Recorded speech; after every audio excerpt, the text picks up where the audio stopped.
Je vous propose maintenant de rentrer dans le vif du sujet sur rénovation énergétique en copro, mode d'emploi, avec une première partie qui est essentielle et qui fait écho notamment à ce que vient de dire Pierre, c'est les acteurs. Quels sont les bons acteurs à mobiliser en tant que syndic de copropriété? Et là, je vais donner la parole à Émira. Merci Laetitia. Bonjour à tous. Attendez.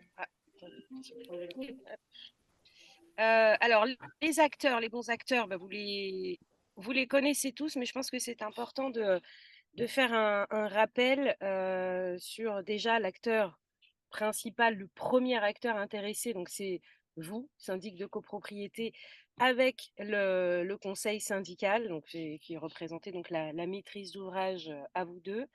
On a aussi la chance d'avoir France Rénov qui donc va accompagner et conseiller les conseillers syndicaux, les présidents de conseils syndicaux, quelque part pour apporter un conseil gratuit et peut-être travailler dans une ambiance un peu plus sereine vis-à-vis du consommateur, donc le copropriétaire.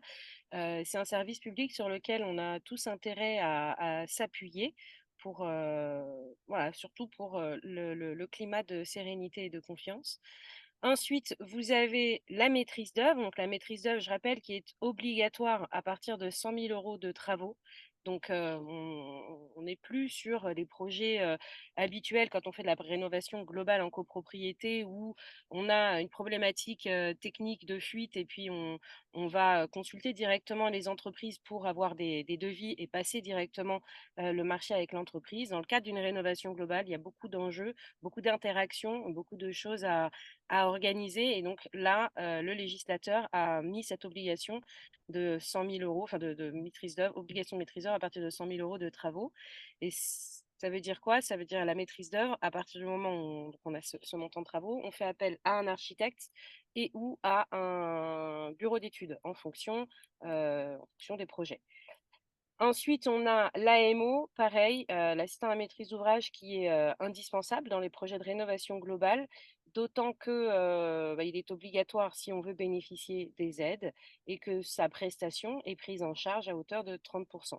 Donc aujourd'hui, nous, on ne fait absolument aucun projet de rénovation globale sans AMO, même si on pourrait éventuellement, en tant qu'architecte, faire de l'ingénierie financière. On vous conseille très très fortement de ne pas se passer de ce professionnel. Et enfin, bien sûr, on a les entreprises de travaux qui vont réaliser les travaux. Donc là, on vous a mis les acteurs principaux, mais à côté de ça, il ne faut pas oublier aussi les diagnostiqueurs amiantes, par exemple, le coordonnateur SPS, qui est quasiment systématiquement obligatoire dans nos projets de rénovation globale, et le bureau de contrôle qui doit réaliser son RICT et qu'il faut faire intervenir le plus tôt possible en phase de conception.